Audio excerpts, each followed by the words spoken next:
just perfect. And here I'm creaming. It's very like peanut butter. It's as thick as peanut butter. So now all I have to do is lay the magnets onto the surface as a full body structure.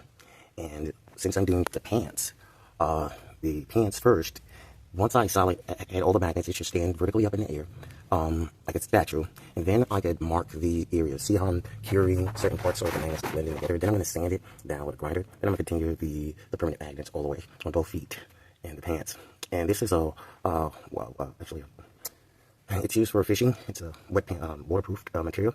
And once I make the structure to stand up, then I can take the template to each part and use a black marker to outline the areas that I want to configure or to change, to alter it. But not until the entire structure is in permanent magnets. That's the helmet, face mask, arms, all of that. And even the gauntlet. So the hand unit and the waterproof rubber gloves, the entirety must be formatted in magnets. It will maintain the structure and its integrity by this Gorilla Glue, which we're using in order to bind the segment together. This is the extra strength Gorilla Glue. It's all purpose. It's for constructional adhesive, and it can be used for a lot. It's weatherproof and weather resistant, and that's what I'm using to maintain the integrity of the permanent magnets. First thing I use is a quick drying glue, and then I apply this. Once I got a quick structure, then I apply this to coat it. I just didn't want to do the entirety and didn't assemble it with the temporary temporary glue onto the surfaces, because I didn't want the surfaces breaking or diminishing. So I strengthen each part and section as I go along, and using the industrial Gorilla Glue. And that's the following. Then I can add the biaxial ROMs. I can add the guides and stuff like that, the track guides, which are used for lighting. They use an extrusion aluminum with a block wafer in it, and it has a threading. It's hollow, have a hollow threading to add knobs or connections to it, while to guide onto in between a wedge surface that has walls. And I could use a permanent magnet central on it, and I could cut and make a mark out to apply the bracket there, so that the shin goes under the kneecap, and the shin goes over the thigh. It goes over the thigh. And I could use an articulated latch to connect from industrial latch for I guess for gates and stuff like that, miniature, small, thin, rectangular, to connect to the different guide slides. And because of the magnetic field, we'll probably throw it off of itself. And this is before the coils are added to the segment for transformation, so that it enables the device to reduce its size and mass. And that's also another great reason why I want to do it in permanent magnets, because I'm also able to add servos in between these, and using the industrial glue to hold the servo bracket and allow the articulated to operate as articulated latch too, so that it will be able to move the doors open and close with a strong torque servo or stepper motor gearbox. And they will operate like a servo, and that will assist in the transformation, opening and closing. Not only that, but the strength of the electromagnetic field, where I'm adding the coils on top of these permanent magnets, and I'm going to be putting aluminum bores or flat bars within it to actuate the device, to cause it to stand up, to cause it to move its foot up and down, cause it to walk, to oscillate. I'm going to be using articulated biaxial ROM in the back of the heel. That's the reason why I enable the space between here, so I could use an articulated biaxial ROM. It'll pan left and right, and also go back and forward for the joint, for the ankle joint access, articulated ankle part of the structure, and that will assist in the self-balancing and stabilization of itself. So, and not only through the electromagnetic force that will repel from the bottom to the top, to the top to the top, or from the top to the bottom down. So these things will correspond, coordinate events together alongside within the structure. So my name is Jermaine Morton, and goodbye. Okay, now this is dry, as you can see. It's not sticky, and it's gonna harden. I can press it, and it feels like rubber, but it's gonna get real hard. The longer I wait, the harder it gets. And I have the other one right now in the tub, drying. And look, lucky, I got it. Drying, and this is the way it is. Yeah. And down here, I did under here, and this morning early, and when I got to thicken it up, I only coated it a little bit. I'm going to coat it again. So just spraying it off, because it's still taking time to cure.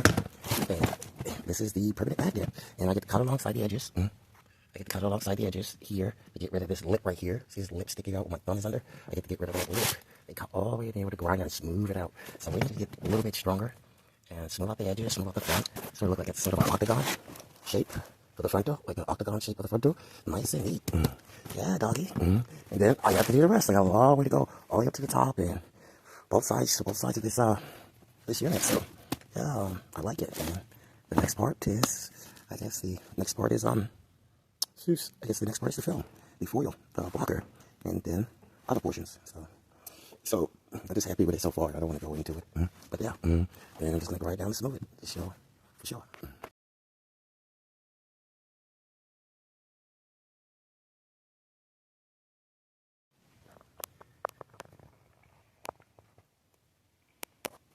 magnet boots, and just put them on just to see the feel.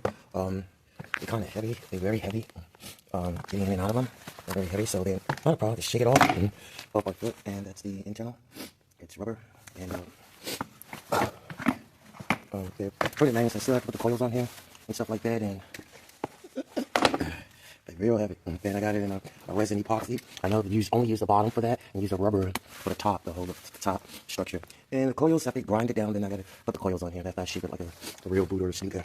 And it has about 450 5-pound pull force. Each magnet has 5 pounds, and there's 91 magnets, and they are 1.6 ounces. So that enumerates, I believe, 9 pounds and 1 ounce.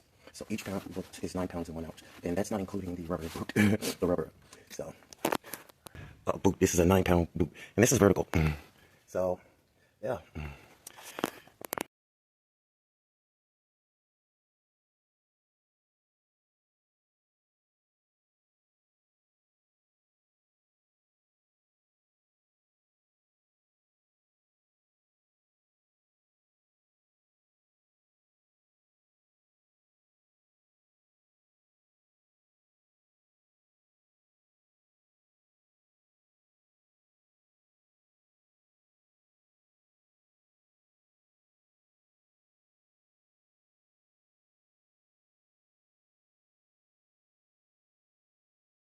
Yeah, look at that. This is the first one, right? So I was working on to see how it will come out, and this is the appearance of it. They got permanent magnets under there. They got foil tape and foil over the permanent magnets. They got the coil turns. It said 500 feet of wire. And I added more wire, which was aluminum wire at the bottom, and at the top right there, there's magnetic wire. I mean, there's ferromagnetic wire. This is copper wire, which is diamagnetic. And then I got aluminum wire under there and copper wire, so it's like done twice or 3 times. This overlay right here. The coil is done twice. So this is 1, this is 2, and down here it is done. So under the boot, let me zoom back a little bit. Under the boot, I have the coils with the aluminum. Just remember, the aluminum surfaces is folded, and over here I have tape. Over here I can add the coils also. Two more coils, or 2 more coils from the bottom. I don't think it's necessary, just mostly the solenoid sense.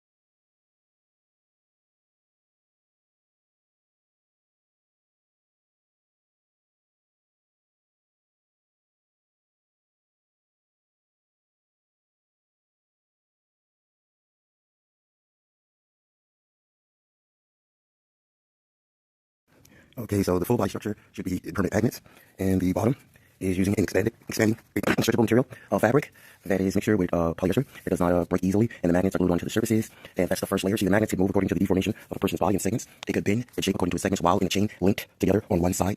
And it is submerged in polyurethane, like car bumper material. And it's viscous, it's very thin, and you just put a fine layer of polyurethane while it's flattened out. This can also flatten out, and then coat it, and then both coat it with polyurethane, submerge it, and it'll be held within as captive within polyurethane. And the polyurethane will be able to flex in and fold and bend and deformate according to the size, according to the user size. So that's how the entire unit is formed at the first foundation.